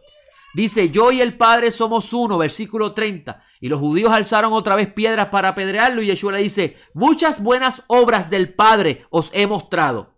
¿Por cuál de ellas me apedrea? Y ellos le responden, por buena obra no te apedreamos, sino que blasfemas porque tú, siendo hombre, te haces Dios. Eso es lo que ellos entendieron. Eso no fue lo que Yeshua trató de decir. Recuerde siempre cuando lea Juan, Yeshua habla, nadie lo entiende. Y esto está así, amigos, para enseñarnos que Yeshua muere por los pecadores y los pecadores están en oscuridad y en oscuridad no puedes ver la verdad y necesitas salir de la oscuridad para poder ver la luz. La oscuridad trae confusión y usted va a encontrar que Yeshua está hablando todo el tiempo. Ustedes no pueden venir a mí porque son de las tinieblas, yo soy de la luz y ustedes hay mentira, yo soy de la verdad. Tienes que entender la época. Y la intención de Juan. Juan está hablando con mentalidad de los sacerdotes de Sadoc, que ellos decían que ellos eran de la verdad y los que vivían en Jerusalén y estaban en la mentira, en la oscuridad. Baruch Hashem sí entendió esto. Es una pequeña desviación, pero es mega importante para entender el evangelio. Recordemos que para Juan, Yeshua muere por los pecadores. En el pensamiento de la Judea del segundo templo, los pecadores son los que se unieron al invasor. Estos, siguiendo el nuevo modelo del templo, celebrarían las fiestas fuera de fecha. Los rollos del mal muerto, el libro de jubileos, reescribiendo la historia. Antes de seguir leyendo, hasta aquí. ¿Les hace sentido todo lo que les estoy presentando?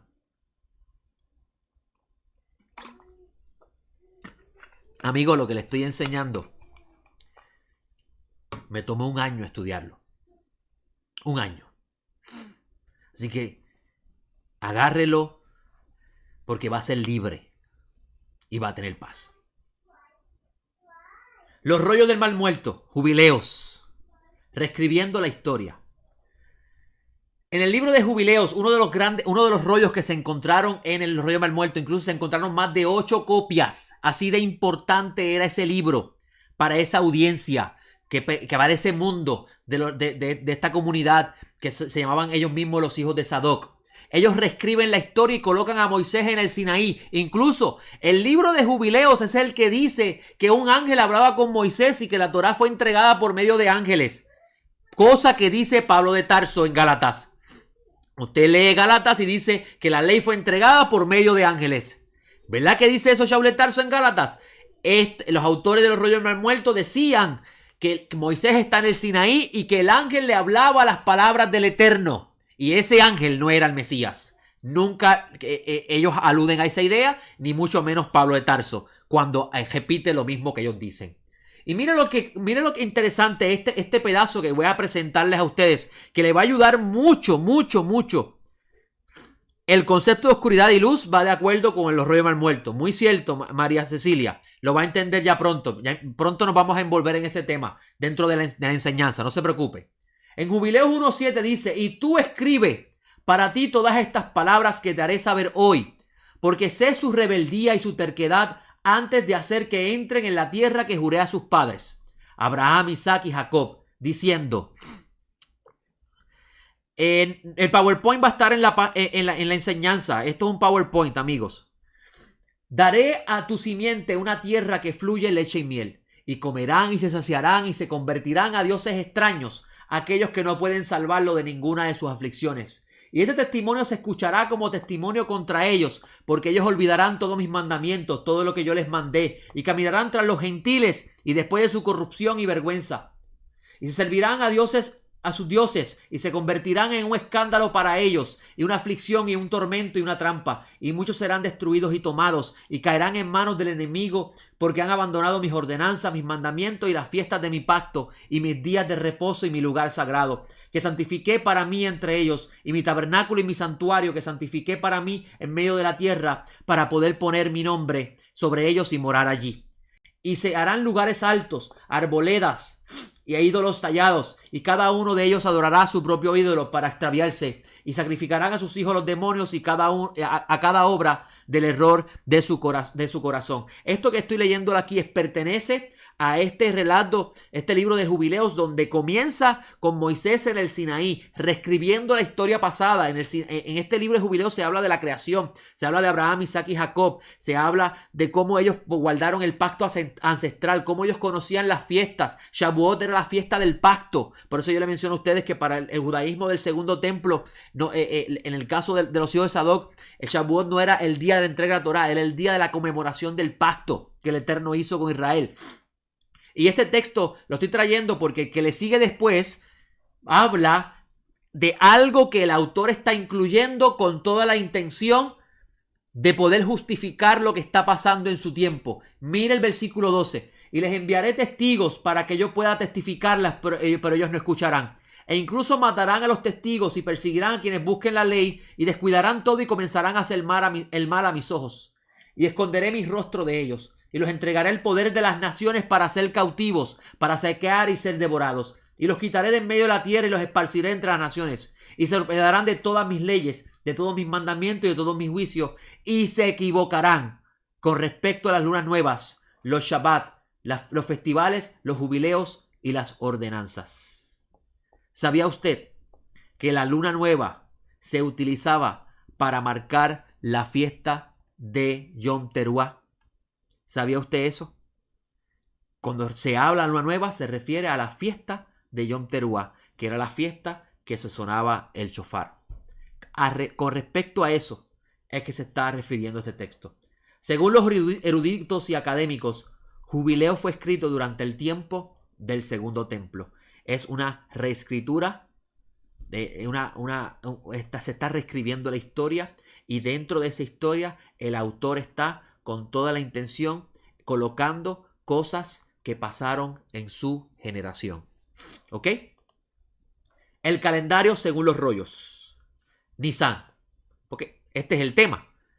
Yeshua comió Pesaj y murió en Pesaj. Vamos a mirar el calendario según los rollos y vamos a ver si esto cuadra. La semana, primer día de la semana, segundo día, tercer día, cuarto día, quinto día, sexto día, séptimo día. No le ponemos los nombres que tenemos hoy para no crear la confusión. Según los rollos del Mar Muerto, el primer día del mes de Nisan siempre es un miércoles. ¿Por qué?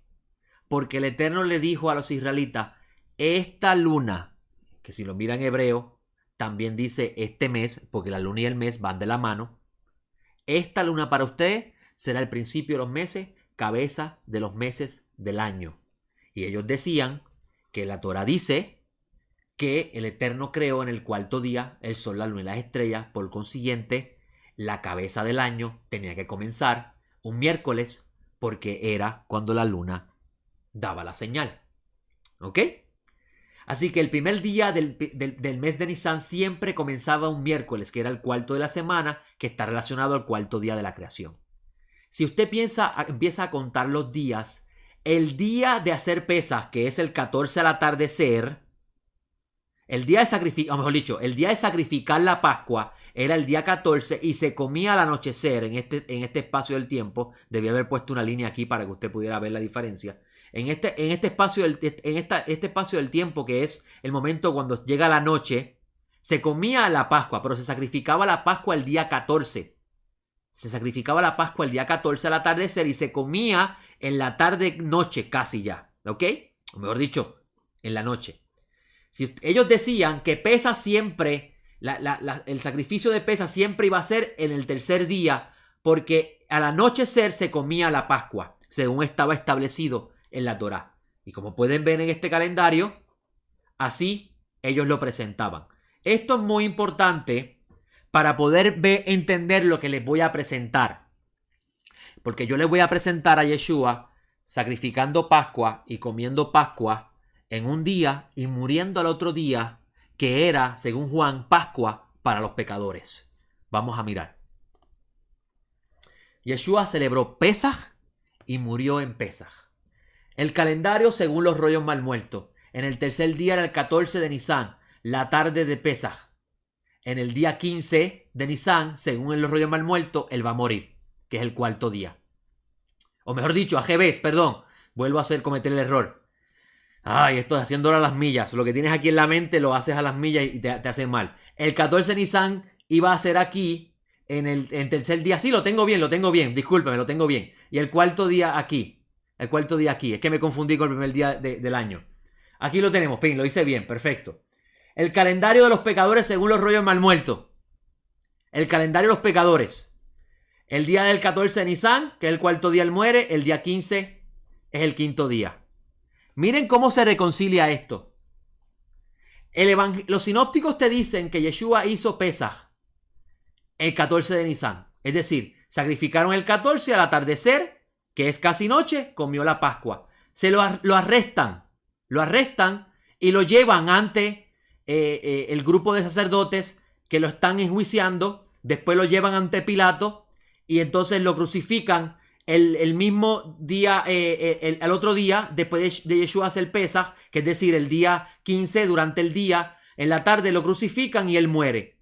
Juan dice que este era el día de preparar la Pascua, que en otras palabras era el día de sacrificar la Pascua, y que en la noche, en la madrugada, los sacerdotes no entraron al pretorio de Pilato porque no querían contaminarse para poder celebrar la Pascua, porque si tenían contacto con lo impuro y los gentiles eran considerados impuros, no podían oficializar el servicio de Pesaj, la muerte de la víctima, para luego comer la Pascua. ¿Ok?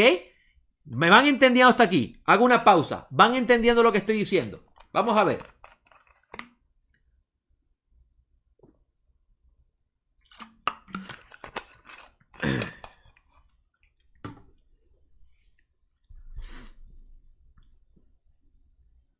Espero que sí me hayan entendido.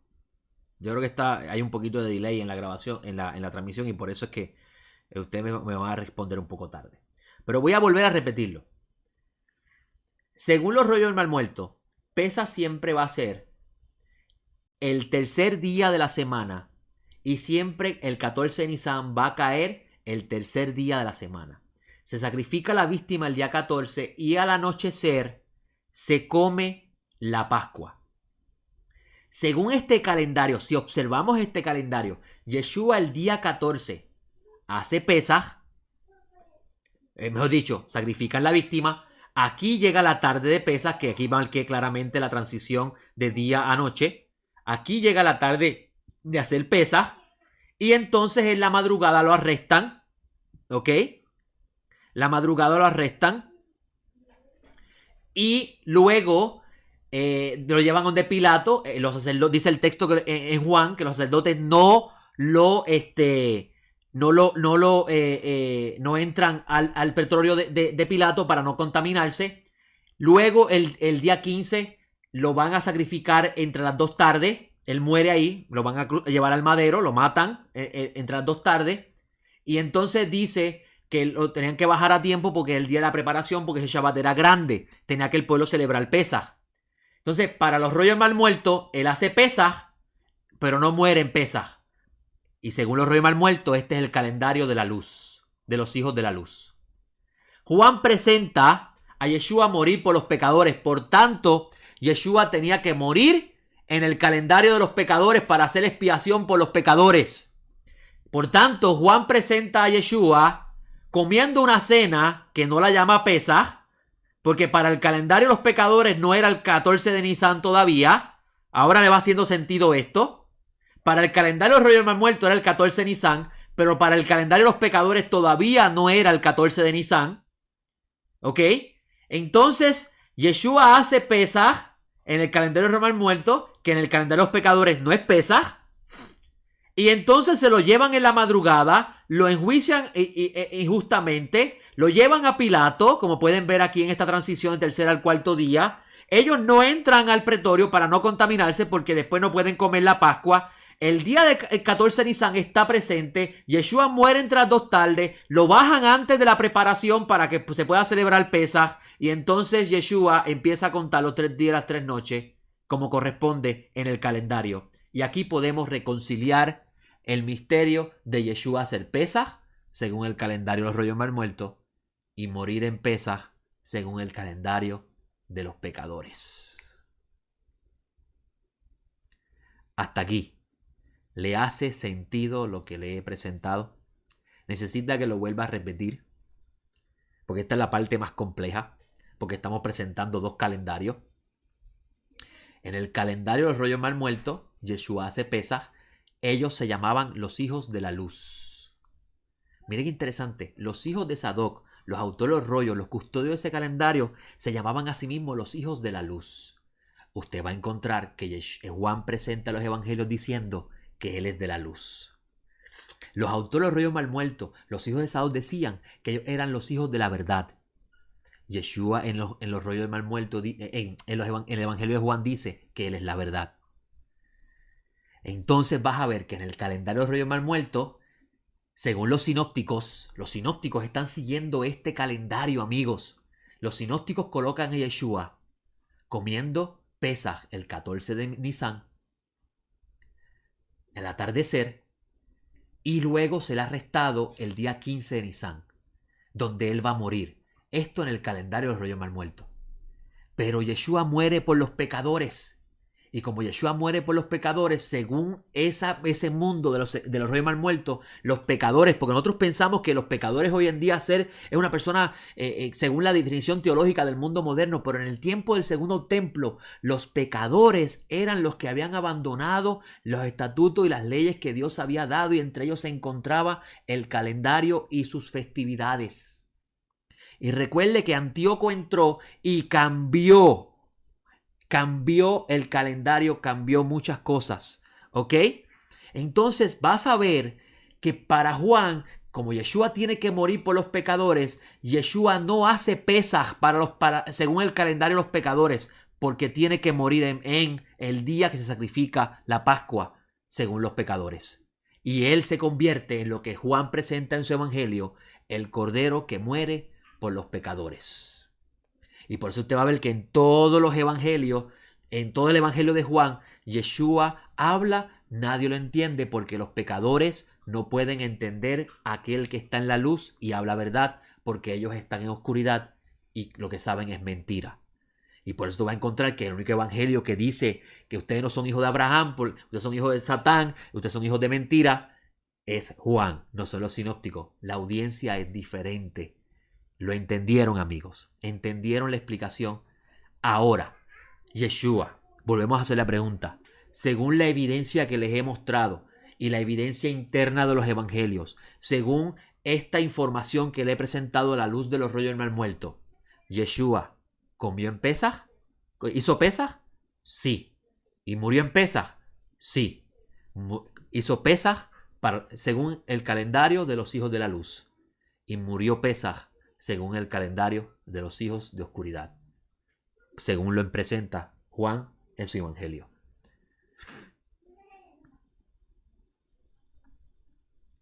Para Omar Duque, para ese tiempo, lo que pasa es que cuando Antíoco entró en escena, Antíoco hizo un gran cambio, trajo la helenización del mundo judío de ese entonces.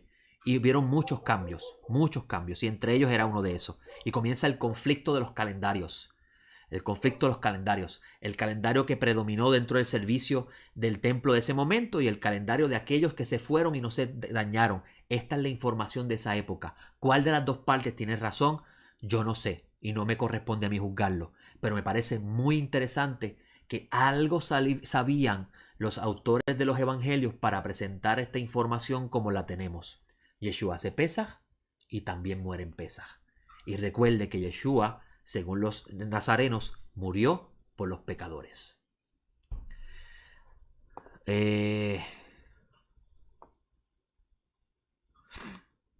Usted me acaba de hacer, María Cecilia, usted me acaba de hacer una pregunta que requiere una clase como de 1 hora. Ok. Según el mundo fariseo, el día comienza a la caída del sol. Según el mundo de los autores de los rollos mal muertos, el día comienza al amanecer. ¿Cuál de las dos sean ciertas? Eso le corresponde al Mesías juzgarlo. Pero hay dos opiniones también. Unos opinan que el día comienza a la caída del sol, otros opinan que el día comienza al amanecer. Si usted va al libro a Levítico 23 con respecto a la fiesta de Yom Kippur, usted va a encontrar algo muy interesante. Y recuerde que Levíticos es el código de los sacerdotes, el libro de los sacerdotes. Ellos eran los que tenían que enseñarle al pueblo la Kedushá y los misterios de Dios. Así aparece en Malaquías. ¿Ok? Y ellos tenían una visión muy diferente del tiempo a como nosotros lo entendemos y como lo entendía el pueblo en general. Y cuando entra en escena, es que lo que pasa es cuando entra Antíoco en escena, que comienza a cambiar todo, tú vas a ver que el autor Daniel dice que él intentará cambiar, porque el pueblo de los santos no cae en su trampa, aunque la historia dice que muchos en el pueblo se helenizaron. ¿Ok? Así que hasta ahí le puedo decir, porque sería otra clase, hablar sobre cuándo comienza el día. Yo les recomiendo matricularse en el ABC de la Torá, porque esa es una de las cosas que vamos a tratar en el ABC de la Torá y vamos a mirar el texto, ¿ok? Vamos a ver. Ambas cosas, muy bien. Para los sinópticos no resucitó viernes. No, para los sinópticos no resucitó viernes. No se meta eso en la cabeza que se va a confundir. Recuerda que Yeshua murió para los pecadores. That's it, eso es lo importante. ¿Ok? Grandísimo es el Eterno. Grandísimo es el Eterno. Así es, amigo. Vamos a ver si me queda algo más por mostrar. No, aquí terminamos las notas. Esto es lo que quería presentarles a ustedes hoy.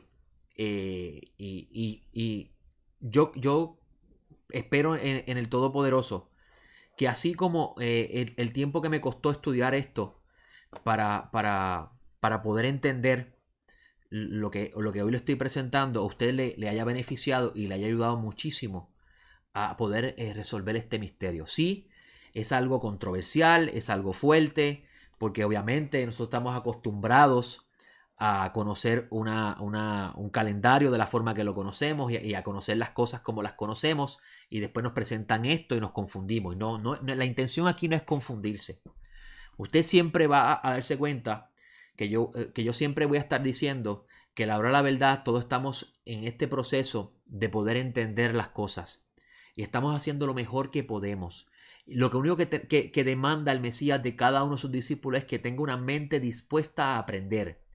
Y una mente dispuesta a aprender va poco a poco recibiendo información y va acomodando las piezas en su lugar.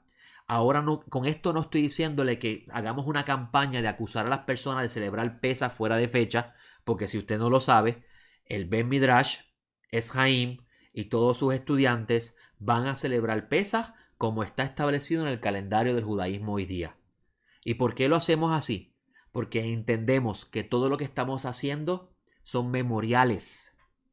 Porque como le dije al principio, el calendario que los hijos de Sadoc tenían, según los rollos del mal muerto, era el calendario que oficializaba y servía la estructura del templo.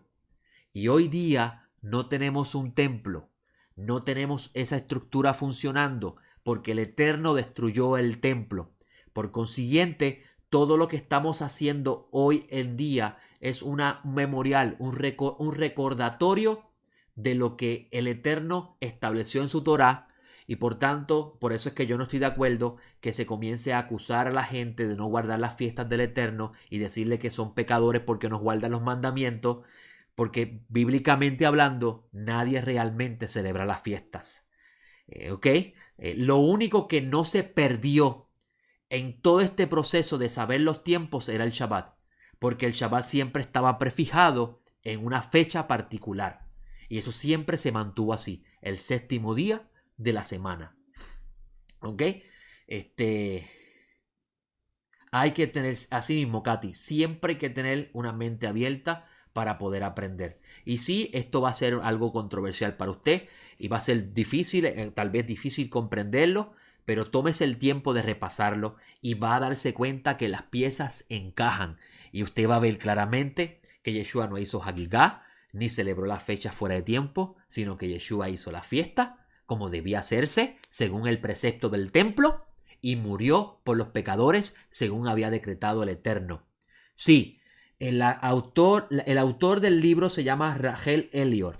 El tema del libro, escúcheme bien, amigos, el tema de este libro no es el calendario.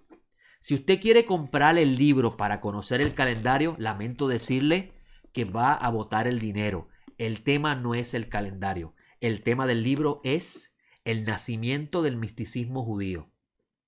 Ella busca con este libro ubicar cómo lo que hoy llamamos Kabbalah tiene su origen en el grupo de sacerdotes, hijos de Sadoc, que formaron una comunidad y vivieron en el desierto de Judea y se llevaron toda la literatura sagrada después de la profanación del templo. Y por eso ella presenta ese calendario ahí y presenta lo que pasa en la historia para entonces establecer el fundamento basado en eso para poder luego explicar cómo es que nace la idea de la Merkabah y la experiencia mística en el antiguo Israel, que hasta hoy se conoce luego como la Kabbalah. Por eso es que cuando usted escuche personas hablar en contra de la Kabbalah, obviamente la Kabbalah que conocen es la que promueve los artistas de Hollywood y la que es de fácil acceso en YouTube y es fácil estudiar. Eso realmente no es Kabbalah, eso es psicología disfrazado de Kabbalah.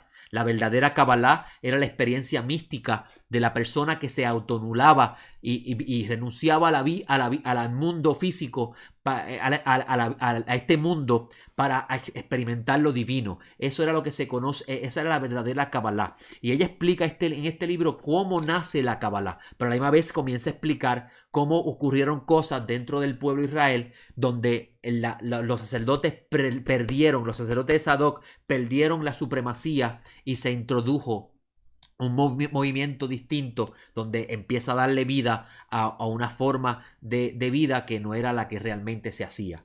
Así que si usted va a comprar el libro para conocer el calendario, este no es el libro para eso. No gaste el dinero para eso. Incluso está escrito en inglés. No gaste el dinero para eso porque este libro, el tema no es ese. El tema es la experiencia mística y de dónde nace. ¿Ok? Vamos a ver quién tiene más preguntas por aquí.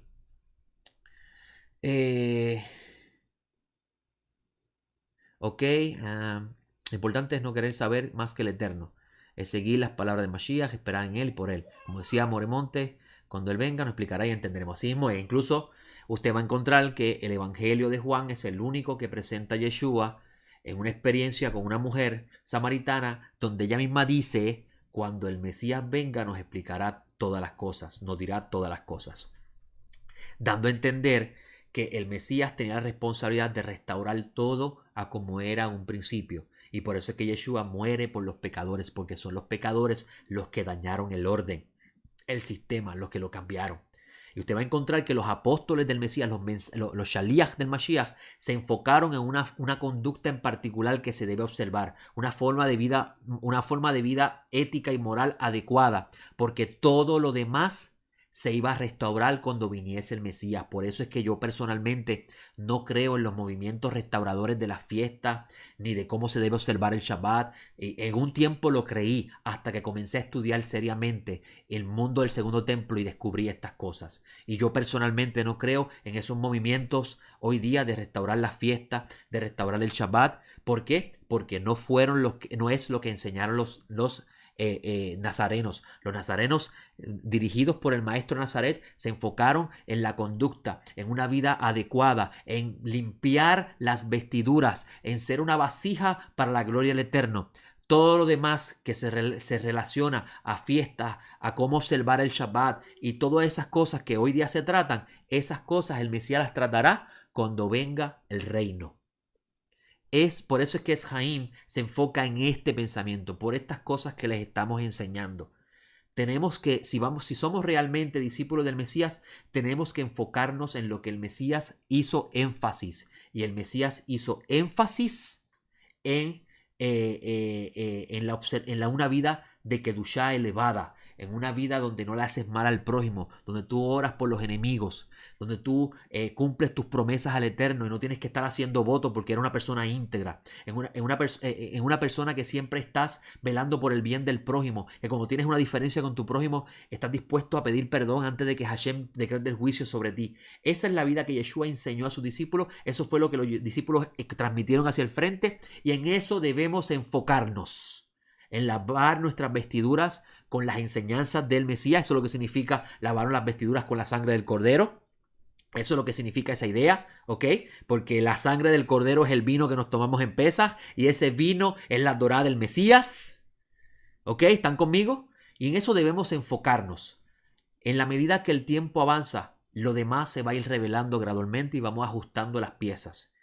En lo que respecta a cuándo observamos Yom Kippur, en lo que respecta a cuándo vamos a celebrar la fiesta, yo tengo que decirles, todos son memoriales y hacemos lo que podemos dentro del marco del mundo que nos rodea.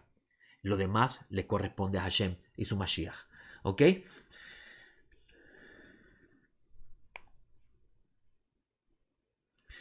Yo no diría, María Cecilia, que tenía una gran influencia sobre la sociedad de esa época. Yo diría más que la influencia de los rollos mal muertos, en los rollos mal muertos, el pensamiento de los rollos mal muertos influenció mucho sobre el pensamiento de los nazarenos. Hay personas que incluso han enseñado que Yeshua era esenio. Yeshua no era esenio, en lo más mínimo. Incluso los autores de los rollos no eran esenios. Eran descendientes de Sadoc, que comenzaron a ser discípulos allí mismo en la comunidad, tratando de restaurar a Israel. Incluso ellos se llamaban la comunidad del nuevo pacto. Ellos estaban buscando restaurar a Israel para alejarlo del pecado que habían cometido. Incluso ellos se fueron al desierto porque ellos decían que así como el Eterno reveló su Shejinah, su presencia divina en el desierto a Israel cuando salieron de Egipto, así se les revelaría a ellos. Y ellos tomaron en serio el texto de Isaías que decía, vayan al desierto y preparen el camino al Eterno. Y es bien interesante que los evangelios sinópticos presentan a Juan en el desierto preparando el camino al Eterno. Así que todo va de la mano. El pensamiento de ellos influenció mucho en los escritos nazarenos. Por eso a mí me duele mucho cuando hay personas que dicen que los reyes mal muertos no se deben leer porque es una herejía y que ellos profanaron, hablaron en contra de Jerusalén y el templo y eso es pecado. Es muy lamentable cuando se dice eso. ¿Sabes por qué? Porque si usted lee a los profetas hablaron en contra de Jerusalén y sus líderes y los líderes de Jerusalén los apedrearon y los mataron. Y Mashiach mismo en Mateo dice, Jerusalén, ¿cuántas veces te han enviado profetas y tú los matas? No vas a volver a verme más. Así que nosotros no podemos pintar una realidad diferente a lo que se estaba viendo en el Segundo Templo. Por eso que el estudio del Segundo Templo, no concentrado en lo que dice la Mishnah, no concentrado en lo que dice el Talmud, es importante estudiarlo, pero usted no puede pensar que ese es el único pensamiento que existe en esa época. Tiene que leer la otra literatura, porque así va a poder reconciliar las piezas, ¿ok? ¿Alguna otra pregunta más que quiera hacer usted, que quiera incluir? Le quiero decir que aquí me hicieron la pregunta de cuándo comienza el día. Esa pregunta va a tener su respuesta en el ABC de la Torah. Cuando comencemos el domingo próximo, el domingo 16, si no se ha matriculado, es libre de costo. Nuestra página web está abierta la matrícula. El domingo 16 a las 9 de la mañana comenzamos el ABC de la Torá. Y en el ABC de la Torá, como vamos a estar tratando el capítulo 1 de Génesis, esos temas se van a tratar y vamos a mirar los dos rostros del texto. Porque si usted no sabía que hay dos rostros en un texto, que hay dos formas de ver un texto, lo vamos a ver cuando estudiemos y hay un texto de Ezequiel que habla sobre eso.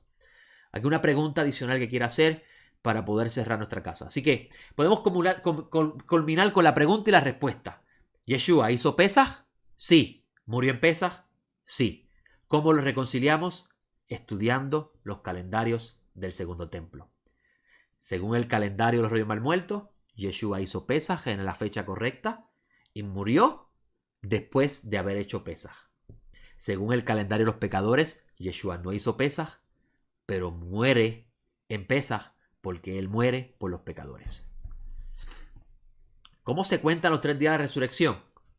Contándolo, Estela, después que él muere, que muere el día, el día número 4, lo van a enterrar esa tarde y comienza a contarse los 3 días y las 3 noches.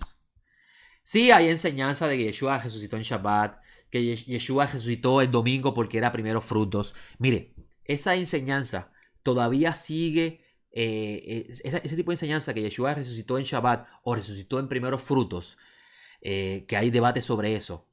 Con respecto a si Yeshua resucitó en primeros frutos, yo tengo que decirles que eso tiene sus problemas porque primeros frutos no comienza como nosotros pensábamos que comienza. Primeros frutos comienza en el día que se presenta la gavilla, después del Shabbat que termina la fiesta. ¿Cuándo termina la fiesta? Después de 7 días. La fiesta de los ácimos es la semana de Pesaj. Comienza con la comida de la víctima y termina con el último día de panes y levadura. Y después que termina panes y levadura, el Shabbat que le sigue a terminar panes y levadura, ahí se presenta la gavilla. Lea el texto de Levítico 23 que lo dice, que lo vas a presentar la cebada, que es el fruto que se presenta en esa fiesta, durante ese mes, se presenta después del Shabbat. Y no está hablando después del Shabbat que celebres Pesaj. Está hablando del Shabbat que le sigue después de terminar los panes sin levadura. Por eso es que esto es bien complicado y no es tan fácil de comprender. Las enseñanzas que han habido sobre ese tema giran alrededor de cómo el fariseo entendía el calendario y cómo entendían los textos. No estamos mirando la otra cara de la moneda. Es una idea interesante, Alexi. Es una idea interesante. Y se puede debatir, se puede hablar.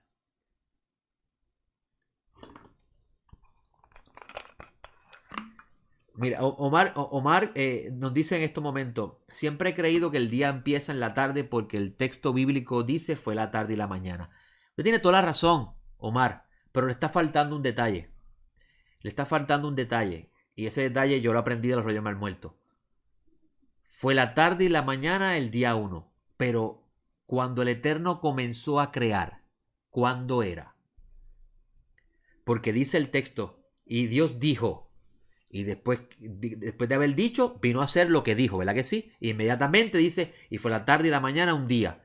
Antes de que llegase la tarde, fue el momento donde él dijo. ¿Qué era ese momento que él dijo? ¿La tarde? No, era el día. En el momento que él dijo, sea la luz, vino el día. Llegó la tarde, se acabó el proceso de creación. La mañana comienza un nuevo día. Así es que lo entendían los rollos del mar muerto. Pero eso en el ABC de la Torá. Pero es muy interesante su argumento.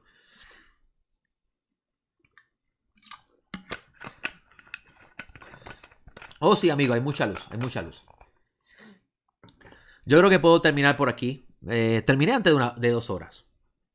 Vuelvo y repito, lo que le estamos enseñando no es para que ahora usted cree una controversia con respecto a calendarios, ni comience a hacer una campaña de acusar a personas que están celebrando la Pascua en la fecha que no es, ni tampoco decir que las personas están erróneos con respecto a la comprensión. Lo que usted recibe es para usted. Usted se lo come. Usted haga como la vaca que rumia. Se lo come, lo digiere, recibe sus nutrientes y cuando lo pueda comprender bien, una vasija que esté receptiva, una vasija que esté dispuesta a escuchar, usted lo comparte. Usted no ataca a las personas diciendo que usted tiene algo y que ellos están mal. ¿Ok? ¿Está bien? Así que ahora sí lo voy a dejar porque ya hay bastante tiempo. Nos vemos mañana. Mañana vamos a estar hablando a la misma hora, a las 7 de la noche, el Sitre Achra. Babel y la era mesiánica. Ese es el tema de mañana. Mañana vamos a estar hablando de lo que es el Sitreaja, que es un concepto, es una palabra del judaísmo medieval, pero tiene su origen en la literatura del Segundo Templo y en la Torá y el Tanaj. Vamos a estar hablando del Sitreaja, que es el otro lado, que eso es lo que significa Sitreaja. Usted fue trasladado del otro lado, del reino de la oscuridad al reino de la luz, así que usted perteneció al Sitreaja en algún momento. Vamos a hablar del Sitreaja. Vamos a hablar de Babilonia, qué relación tiene el Sitreaja con Babilonia, y vamos a hablar de la era mesiánica. Con el favor del cielo, vamos a estar tratando eso mañana a las 7 de la noche y vamos a recibir buena luz del cielo y para entonces entrar en Pesaj con el servicio y el memorial que el Mashiach nos dejó. Y entonces el jueves vamos a estar estudiando, vamos a estar enseñando los 7 elementos y el fuego, la formación de un discípulo. Y vamos a entender un texto que aparece en el en la Torá, en el libro de Números, lo vamos a entender como una alegoría de un discípulo que está siendo formado por el Eterno. Así que los dejo y que tengan excelente noche. Con esto me despido. Shalom.